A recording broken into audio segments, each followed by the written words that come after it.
Hi guys, it's me ChazzaHD and welcome tonight to the race review for today's mental and chaotic 2021 Hungarian Grand Prix.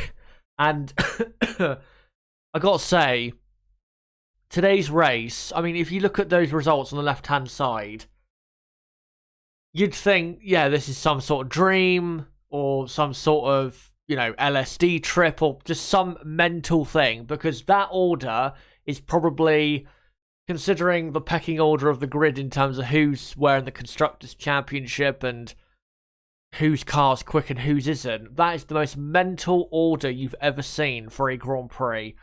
What a race. The first 5 laps were just, I can't even describe what happened. It was just out of this world mental. And yeah, just what a Grand Prix. What a Grand Prix. And of course, tonight we'll go through all of the teams and go through, really, how they ended up finishing where they did. And, we'll also get into the drivers and constructor standings at the very end of the stream, which are now massively different from what they were going into the race. But yeah, hopefully you guys are doing well after the race. And yeah, hopefully you'll join me in reviewing this Grand Prix.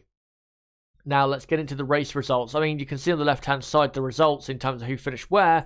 Let me show you here also the gaps and also Esteban Ocon takes his first ever win in Formula 1. What a drive. So smooth, so consistent, so calm. Just absolutely brilliant. And he deserves it thoroughly because his drive was magnificent. Sebastian Vettel second. Vettel tried but didn't have enough pace, I'm afraid. Hamilton third. Great drive from the back of the field. Carlos Sainz fourth. Alonso fifth. A great drive by Sainz and Alonso. And then the rest of the top 10. Gasly, Tsunoda, Nicholas Latifi with his first ever points finish in Formula 1. George Russell with his first points finish for Williams. Max Verstappen, P10. He has only scored in the last 2 Grand Prix, if you include the sprint qualifying race at Silverstone. Max Verstappen has only scored 4 points, when Hamilton has scored, I think, 41 points. So, just a massive turnaround in the championship. And then Kimi Räikkönen P11, Ricciardo P12, Schumacher 13th, and Giovinazzi 14th. Good for Schumacher that he did not finish last of all those cars. And then your retirements, Mazepin, Norris, Perez, Bottas, Leclerc, and Lance Stroll. Now let's get into the teams. And we'll start off with Mercedes. Now, for Lewis Hamilton, what a mental race. So, the first 2 or 3 laps, of course, he was in the lead. And then we had the red flag period, and it was looking as though Lewis Hamilton was going to win comfortably and storm into the lead of the championship and be in a commanding position going into the summer break. But then, when the race restarted, or not even when the race restarted, the warm-up lap right before the race restarted, Mercedes made an almighty cock-up. Why they stayed out on track when it was clearly dry, with the sun out, it really dried out the track very quickly, which is not really a big surprise because it was so humid and hot all weekend in Budapest. So I have no idea why Mercedes did what they did. If they had pitted, obviously they would have won the race, because Hamilton was so quick in that race that, I mean, if he had not made that mistake, or not him, but if Mercedes had not made that mistake, Hamilton could have possibly lapped the entire field. That's how quick Lewis Hamilton was in the Grand Prix. So a massive error from them, but Hamilton still ended up with 15 points and still came through and scored an absolute ton of points considering the amount of trouble we had in the Grand Prix. Then he went to the back of the grid after that. Found it difficult to make his way through. Then he pitted a bit earlier than others. Jumped past Max Verstappen. Made some overtakes. Got it up to, 4th or 5th place. And then pitted again for a fresh set of medium tyres. Eventually passed Fernando Alonso after a fantastic battle that we'll get into later. Passed Carlos Sainz. And, I mean, if there were 5 more laps, he maybe could have won the race. But there wasn't. And in the 70 laps, he just didn't have enough speed after what happened on lap 5, where Mercedes made that massive mistake in leaving him out when it was obvious you had to pit for dry tyres. Lewis Hamilton, he did the best he could. He really did do the best he could. He did even better than I thought he would. I thought in the race, when I looked at where he was after, say, 20 or 30 laps, I think he was said it in the race watch along. I thought the best he could probably get was 5th, and look what he did. Got 3rd, was only 2.8 seconds off winning the race. That right there describes why Lewis Hamilton is so hard to beat in a title race, because he will get not just the best result possible given the circumstances of his race, he can even get more than what you expect. So, an amazing drive from Lewis Hamilton considering the circumstances. He was amazing this weekend, Hamilton. His speed, and I got to say as well, his absolute determination in the race to make his way up the field into, the podium position was actually, if you didn't know this, he was actually took to the doctor after the race because he was having dizzy spells. And I think on the podium, people were saying he looked very, not very ill, but very tired and knackered. Because he had literally, after that cock-up by his team, basically did 65 qualifying laps. And that's what it does to you. So yeah, Lewis Hamilton, fantastic drive.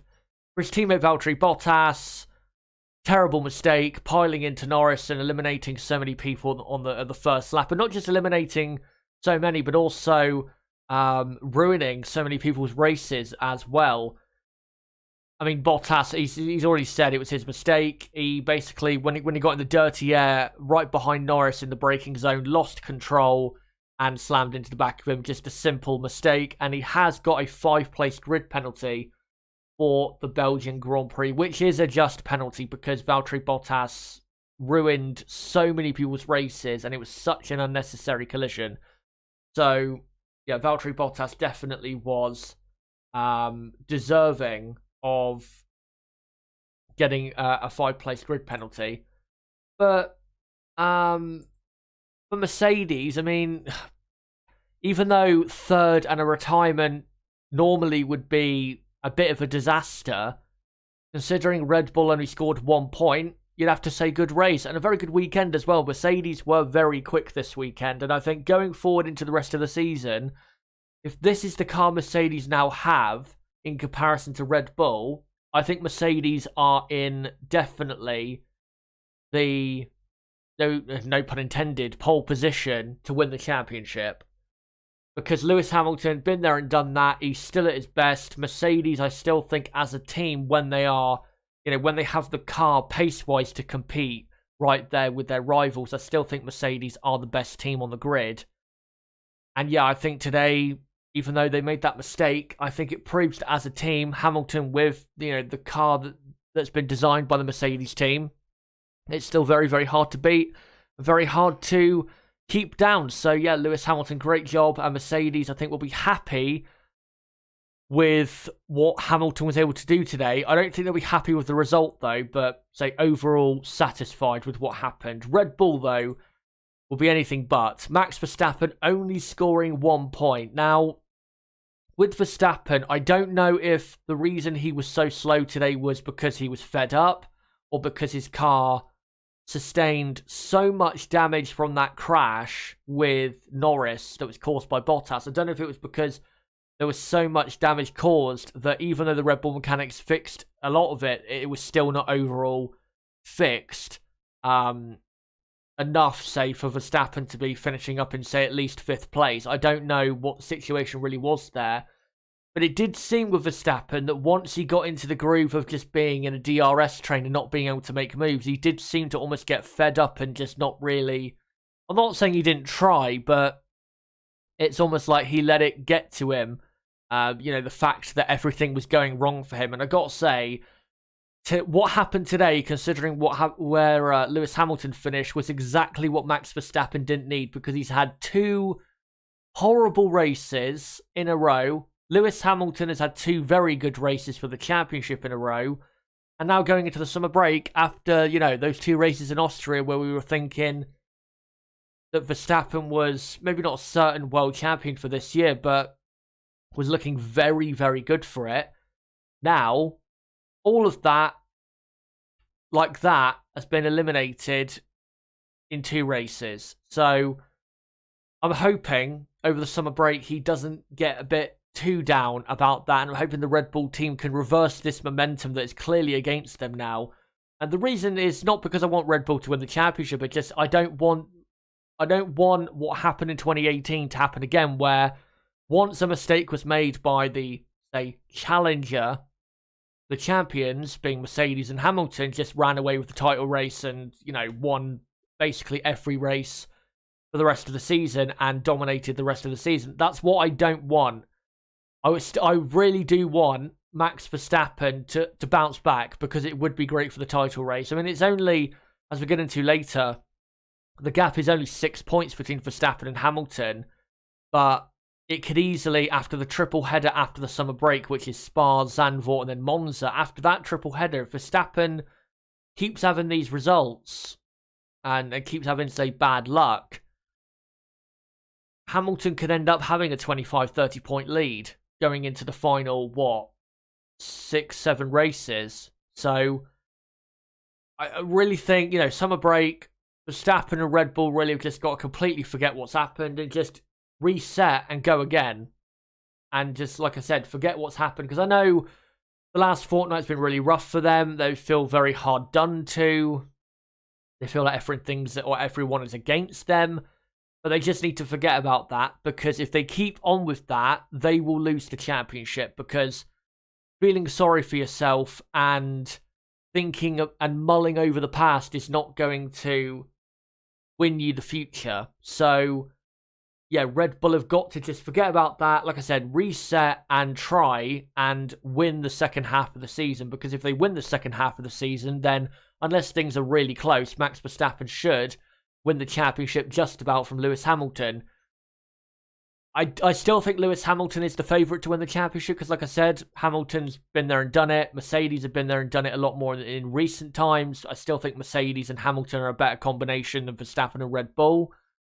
And with the Mercedes car that we see now, with the upgrades that came at Silverstone, Mercedes, I think, overall should have the better car between now and the end of the season. It'll still be very close, though, because you can guarantee there'll be crazy moments happening between now and the end of the season. There's been plenty so far this season. So, I mean, we'll see what happens, but I'm just hoping Verstappen doesn't do or replicate what, say, Vettel did in 2018, which was just mulling over that mistake and letting it get to him and then ending up just collapsing in the title race. I really hope that doesn't happen, because if it does, then the title race will be over in about 2 months from now. Let's hope that doesn't happen. But, yeah, poor race for Verstappen and Perez. Knocked out on the first lap. But, yeah, for the title race, I mean, the first half of the season's been great, very exciting. I mean, like I said, I still think Mercedes and Hamilton are the favourites. But I still think it'll be very close. I don't think Verstappen and Red Bull will just fall away completely, like, say, Vettel and Ferrari did 3 years ago. I do think they will respond a bit more.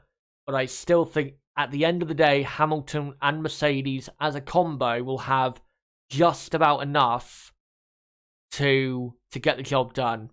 But Max Verstappen can still definitely win the championship. I mean, it's only 6 points, the gap between him and Hamilton. Just now, it's in Hamilton's favour. Now, let's get into the midfield. Starting off with Ferrari, of course, Charles Leclerc was knocked out in the first lap by Lance Stroll. And then, of course, Leclerc then hit Daniel Ricciardo in the melee at turn 1. For Carlos Sainz, great drive from 15th to P4. Really, today showed the pace he had all weekend, but because of that mistake he made in qualifying, it made it, say, more difficult for himself. And to be honest, considering what happened up front with contact, it was actually a blessing to start in 15th. So, actually worked out better for him. And yeah, his pace was very good. The only thing that I think would have been disappointing is it seemed for a strong majority of, say, the first 2/3 of the race, it seemed as though Carlos Sainz was quicker than Ocon and Vettel. And I was saying during the race watch along, I think Sainz can get to the leaders and maybe go for the win here. He had the pace too, but then when he pitted and came out of his stop, he just didn't seem to quite have the pace. He just didn't really have enough there.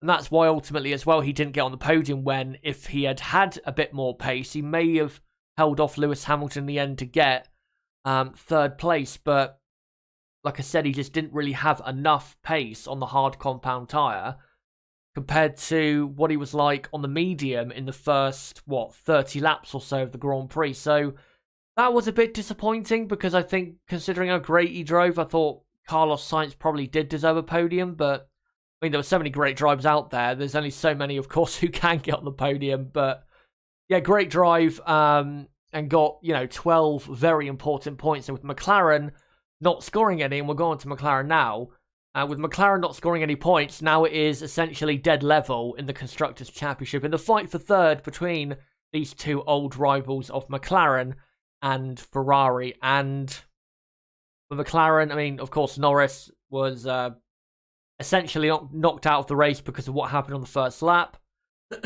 His floor was very badly damaged, so I don't think there was really any chance of him getting back out there. And then for Daniel Ricciardo, I gotta say, his pace was very weird. I mean, he got stuck behind Russell, and then he just seemingly, even when, after the pit stop, he couldn't seemingly have enough speed to really, seriously hurt Russell. It was very weird, because even, Ricciardo pitted, a lap or two before Russell did, for their, I think, only pit stops after the restart of the race. And like I said, Ricciardo didn't really gain that much time, if anything, on Russell. So, very weird, the lack of pace Ricciardo had. I mean, he's never been in the dry here at the Hungaroring. He's never been, say, always very, very quick around this circuit in the dry in the races. But his lack of pace was a bit worrying. I don't know if that would have been the same for Norris. I'm going to guess not, because Norris has been performing a bit more to the performance of the car, I would say, than Ricciardo has. But yeah, Ricciardo I thought was disappointing today. Just didn't really have enough pace and seemingly no real confidence with what he had.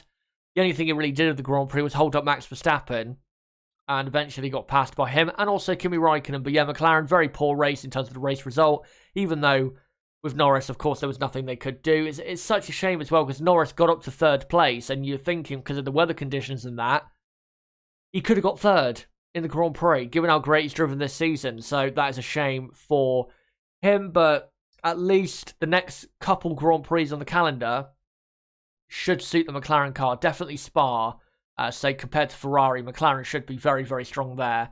And also Monza. Zandvoort, we'll have to see how that goes, because, I mean, we've never raced, well, we have raced around there, but it hasn't been since 1985, so hard really to say how competitive they'll be. But, yeah, McLaren, they should be fine in terms of performance, but they just need to make sure this result doesn't happen too many times on these chaotic days, and make sure they're, gaining on these chaotic days.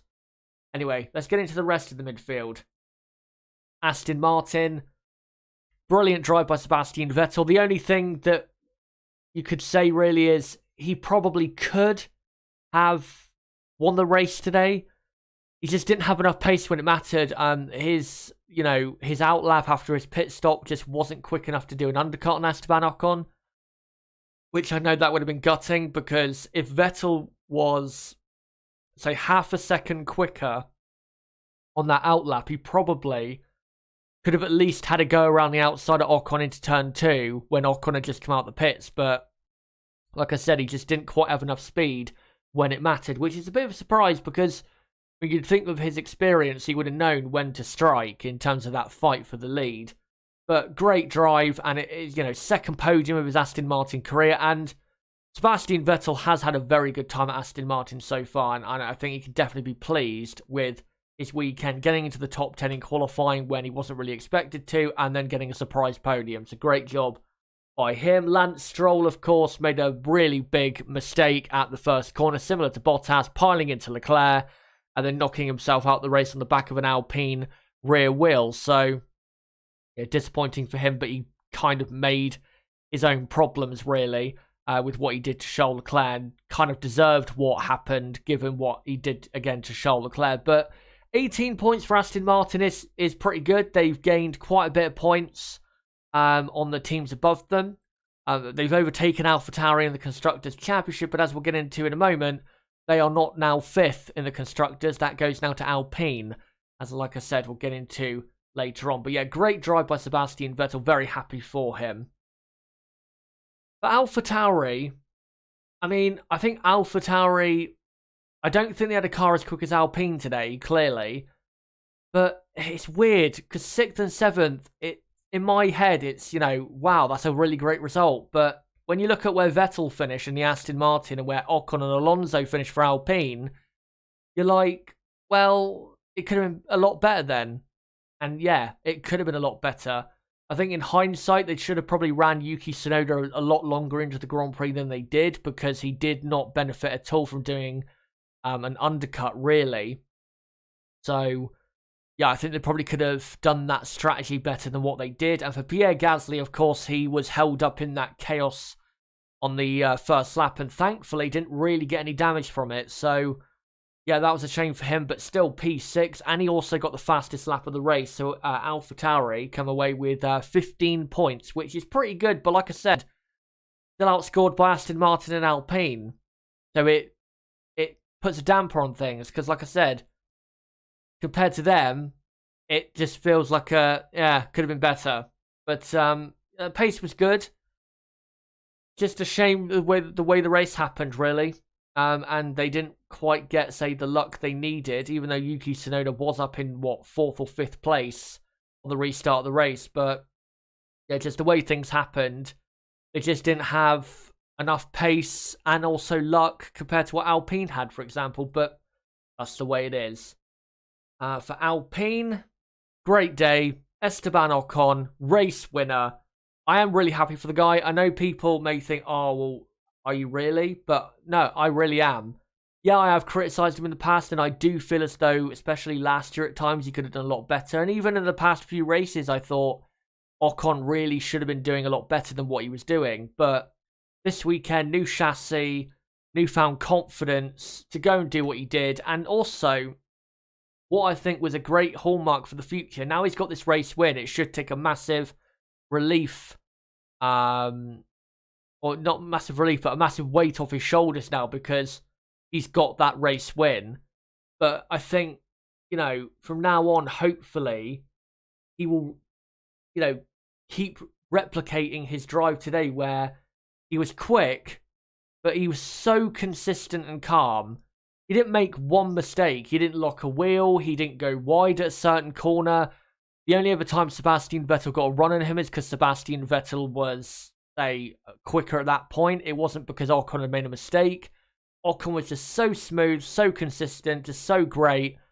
And I think definitely thoroughly deserved the race victory today. Of course, it's also the first victory for the Alpine name, and is also the first victory for the Enstone-based F1 team since 2013. So great job by them. But yeah, Ocon was the guy definitely who, you know, deserves all the plaudits, because he was absolutely fantastic today. But Fernando Alonso, I mean, he drove well in the second half of the race, but I do feel as though in the first half of the race he could have done a lot better, because his pace in the first stint was, when I say the first stint, I mean from the restart of the race until his final pit stop, his pace was quite poor. He was 20 seconds off his teammate after how many laps? Like 30 or something. It was quite embarrassing, quite frankly, especially when when you look at how Alonso has performed in the last few races before we came here. So I think Alonso could have done better today, a lot better today. And I think if his pace in that first stint was a lot, say, more like his pace in the final stint, Alonso, I think, probably would have finished on the podium. He did benefit a lot from fresher tyres in the end, but his pace just in that first stint was just very middle of nowhere. He was not really near anyone, and like I said, he really did benefit later on with the fresher tyres when it came to holding off Lewis Hamilton for so long, and also trying to chase down Carlos Sainz. I've got to say though, for Alonso, yeah, he did help Esteban Ocon in his win with holding Hamilton back. But I think even if Ocon wasn't first, I think Alonso still would have held up Hamilton the way he did. And I've got to say, Alonso's defensive driving was amazing. It really was. And also, it was a lesson, really, to any young racers out there in how to defend your position. Everything he did was just textbook. It was so good. You know, when I was watching it, I was thinking, right, Fernando needs to do this to, you know, hold up Hamilton in this corner, prevent Hamilton getting ahead in this corner. And Alonso was doing exactly everything he needed to in every single part of the corner. The entry, the apex, the exit. Doing absolutely everything he could. And the only way Hamilton got through eventually is because eventually Fernando Alonso did make a mistake by locking up and going slightly too wide. But before then, his driving and his defensive expertise were really on show. He was just brilliant. Absolutely brilliant when it came to that. And 5th place is a great result for him.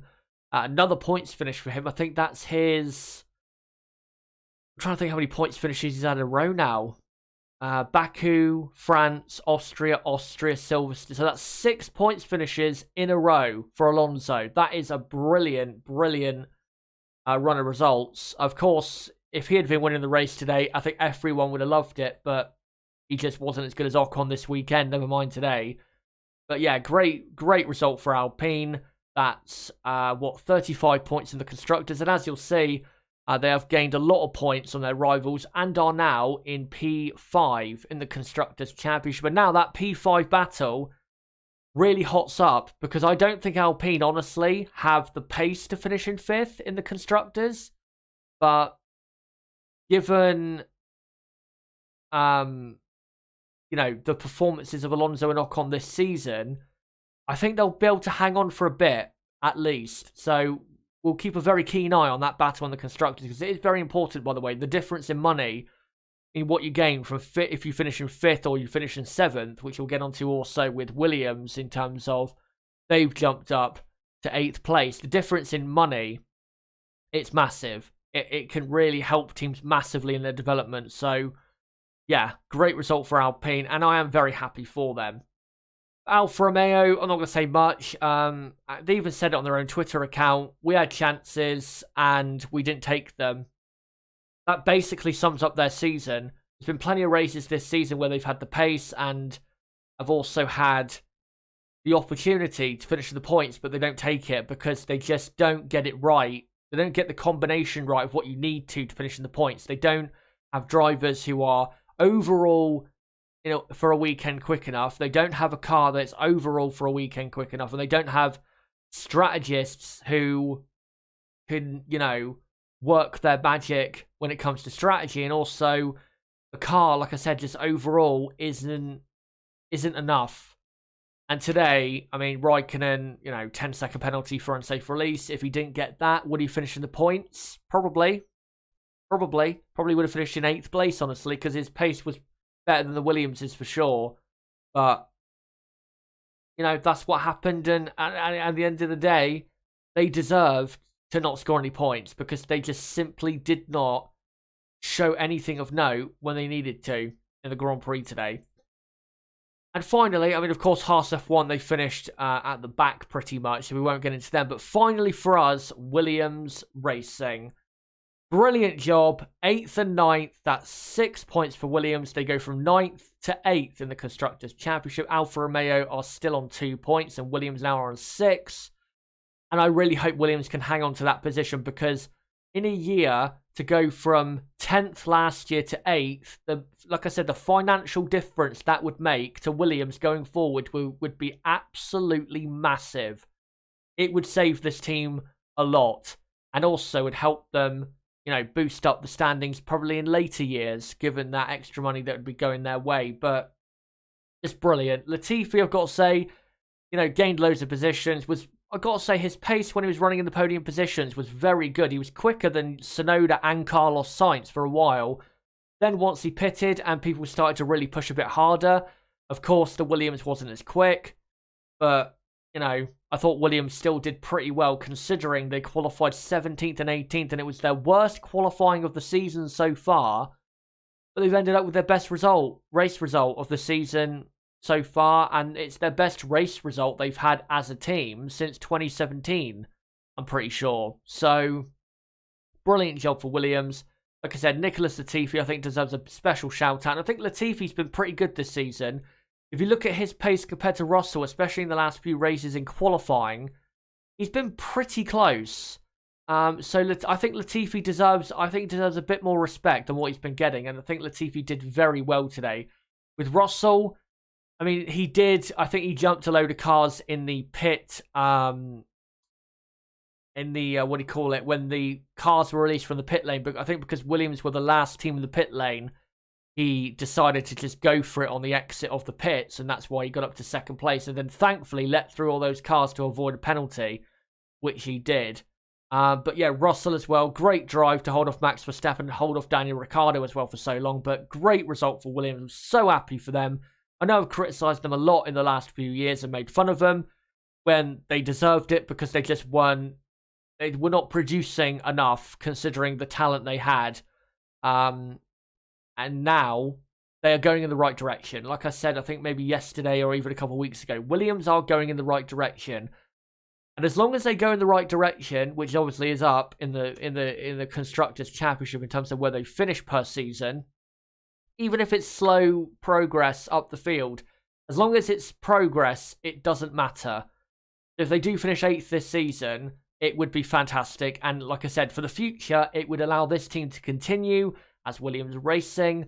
It also would help a lot towards their performance in the future and just their finances in general. So great for Williams, and I really, as well, my heart melted when I saw Russell in the driver pen after the race crying about getting points for Williams. The reason he was crying is, and he even said on Twitter, was because you don't see the amount of effort that goes in, because you got to remember Russell has been there since the start of 2019, and look where they were in 2019. They were an absolute joke. And they've worked so hard. Russell's had so many near misses, which is partly down to him and partly down to other factors. And, you know, for him to finally get it, I mean, no wonder he showed that emotion. But, yeah, I'm very happy for the guy. He's a great driver. He's going to be a very, very great driver someday. And if he does go to Mercedes next season and Mercedes are competitive with the new regulations, I think you will see Russell regularly fighting for podiums and race wins because he is that great. But like I said, again, got to shout out this guy on screen, Nicholas Latifi, one of the most underrated drivers of the day and probably one of the drivers of the day as well. But guys, those are the teams in this race review. And before I go, let's get into the Drivers' and Constructors' Championship standings. Now, before I get into them, I just want to remind you guys, please stick around until the end because I do need to update you guys as to what is going to be happening for the next, say, month or so during the summer break in terms of content on the channel. And also, I'm going to update you guys as to content going forward for the rest of the season. Please do stick around. But here are the driver standings, the top 10. Lewis Hamilton, going into the summer break, leads by 6 points from Max Verstappen. Lando Norris is still third because, of course, Bottas and Perez did not score any points. So Norris is third, Bottas fourth, Perez fifth. Charles Leclerc still in sixth. Carlos Sainz is now dead level with him in seventh place, or joint sixth, whatever you want to call it. And then Daniel Ricciardo is in eighth place. Sebastian Vettel has made his way up past Pierre Gasly, you can see there, with that podium. So Vettel up to ninth and very close now to Daniel Ricciardo. And if Vettel was to get a top 8 finish in the driver's standings, considering how the Aston Martin car has been this season, that would be a very, very great achievement. It really would. And then, yeah, you can see there Pierre Gasly in P10, despite scoring 9 points today. And then in the Constructors' standings, where really the most, I think, interest has to be, Mercedes are now back in the lead of the Constructors' Championship for the first time, I think, since Spain. They are back in the lead of the Constructors. They only lead by 10 points, but it is still the lead of the Constructors, and it is a big thing to have going into the summer break. And as you can see there, McLaren third, but only 3 points ahead of Ferrari. So, like I said earlier, essentially, it is now dead level between those two teams, and it's going to be so close in terms of who finishes third in the Constructors' Championship. And then in the battle for fifth, you can see Alpine are now in fifth place. They are 9 points clear of Aston Martin. Aston Martin a further 2 points clear of AlphaTauri. And only, 11 points covering those three teams. So it's going to be still a very close fight for fifth in the Constructors. And I think we're going to see many many races of just hard racing between those three teams and many tiers come the end of the season, because it's going to be a very close fought battle. Also, like I said, for third in the constructors. And there you go. Williams 8th in the championship. If they hold on to that, then what a season that is for them. Alfa Romeo 9th and Haas, of course, in 10th. And really, given what Alfa Romeo have scored this season, Williams have scored, I just don't see how Haas F1 can score any points this season that will get them off the bottom, because they would have to hope that at least 9 cars other than them retired from the race, because that's how slow they are. So, yeah, I think Haas F1 are not going to probably score a point this season, or enough, rather, that will see them off the bottom of the Constructors' standings. But those are the championship standings going into the summer break. Now, let me just cut back to this picture of the man of the moment, Esteban Ocon. Now, yeah, that is the end of the race review. I just want to quickly get into a bit of a channel update. So, of course, there won't be an incident analysis video tomorrow because the Bottas, crash with Norris and Verstappen and all, it's pretty obvious who was at fault there. Don't really need to point out the obvious. I only tend now to analyse incidents where it's a bit more 50-50, and it's not an obvious conclusion in terms of who's at fault or whatever. So that's really what I'm going to be doing from now on. So, yeah, there won't be an incident analysis video tomorrow. And, yeah, my plan is to upload for the summer break. I've got 3 videos planned. All 3 of them have been started in terms of the editing process. I've recorded audio for all 3 of them. Just need to obviously finish them. The first of these videos I'm probably going to upload, hopefully, within, say, the next 2 weeks at most. It's only a 5 or 6 minute video, probably, this video that I'm working on firstly. And then after that, there'll be another video, which will probably be like 10 minutes long. And then the final video that I'm hoping to get out before the end of August and, the Belgian Grand Prix is a quite a bit longer video, which I think you guys will enjoy, especially commenting your thoughts on. So, yeah, there are videos coming. Hopefully, after, say, next week, it'll be one week, one another, and then one the next. And that's what I'm hoping it will be. But I'll let you guys know, when the videos are done, I will let you guys know what's happening. And as soon as I finish a video and schedule it, then, of course, you'll see the video there ready to be uploaded. So, yeah, there are videos coming on the summer break. Then, of course, once the summer break returns, there'll be plenty of content. Like I said, once the summer break returns, there is a triple header. So it'll be very, very busy here on the channel. And, of course, after the triple header, there's still 1, 2, 3, 4, 5, 6, 7, 8 races left after that, between, say, end of September and middle of December. So there's a lot coming between, the end of the summer break and the end of the season. Also, there might be, say, 2 or 3 videos here or there during the second half of the season that I'm planning on uploading. A couple of them, are really about topics that I think we're all, say, talking about at the moment. So, yeah, I'm hoping to get those out before, say, the end of the season. And then when we get to the off-season, I'll get into that probably later in the season, but I am planning in the off-season to upload plenty of content to keep you guys going during the winter break. But, yeah, when it comes to summer break, like I said, there'll be 3 videos and then hopefully a couple more in, say, September and October. And then, of course, we'll have plenty of race weekend content, so that'll keep you guys very much entertained going forward. And then, yeah, like I said, once we get to the off-season, I'll let you guys know what I'll be doing with that. But, yeah, thank you guys. I have to say, thank you guys so much for the first half of the season. When I started uploading again at pre-season testing, we had, 9,000 subs? Now we're at pretty much 11,000. And, of course, I had to, restart the channel and regrow it again. And we've done that, and, we're growing the channel very quickly. The views on the videos are very, very good. The viewership's very, very good. I'm very thankful of that from you guys. I still quite can't believe that you guys are still, wanting to tune in so much and consistently. That really does mean a lot to me, because with most channels, you'll get people who, and that's what I thought I was going to be, where I'd hit good numbers, but then it would never get, say, as good again, or it wouldn't be consistently good. But that's what I'm getting, consistent viewership from you guys, and like I said, I really do appreciate it. It means a lot to me. And obviously Nib as well, who sadly couldn't join us today, but hopefully he will join us for the Belgian Grand Prix in a month's time. But yeah, thank you guys so much for the first half of the season. It really has been great. It's also flown by. It felt like Bahrain about 3 weeks ago. It's already, what, 1st of August. That's what I love about Formula 1. Once season starts, it just whizzes past. And once you get to the summer break, you're thinking, where has it all gone? And you almost forget what's happened in the season so far. And I'm sure some of you will be probably watching race highlights back to you know, keep up your fill when it comes to Formula 1, or maybe play the F1 game, which I'm trying to do at the moment. Try and get good at that.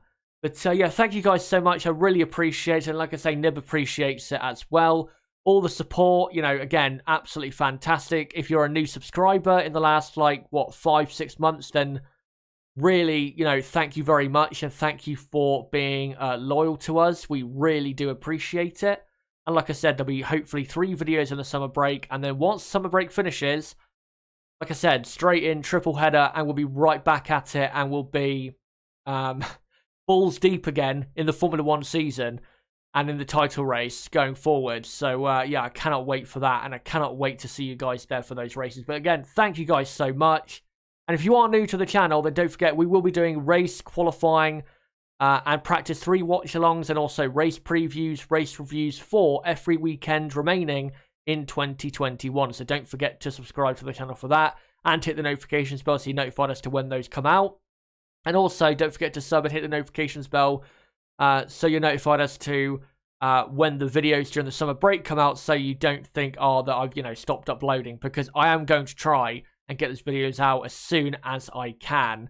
But yeah, make sure to do that as well. Smash the like button and share this video and channel everywhere you can. And as well, don't forget to join my Discord server, link below in the description. Very active server, growing community over there. It would be great to have you over there. But until my first summer break video, which will probably be not next week, but the week after, if I was to be safe with my prediction. I don't want to get, you know, saying, oh, I'll be out, you know, this time, this day, and then it doesn't turn out to be the case. But if I was to be safe with my prediction, I'd probably say, I don't know, 9th, 10th of August, hopefully around then. And then there'll be a couple more in the 10 to 12 days after that. Until then, guys, and until also the next Grand Prix in 4 weeks from now at the Spa-Francorchamps, one of the greatest circuits in the world, the 2021 Belgian Grand Prix. Until then, guys, it has been me, Chazza HD. Goodbye.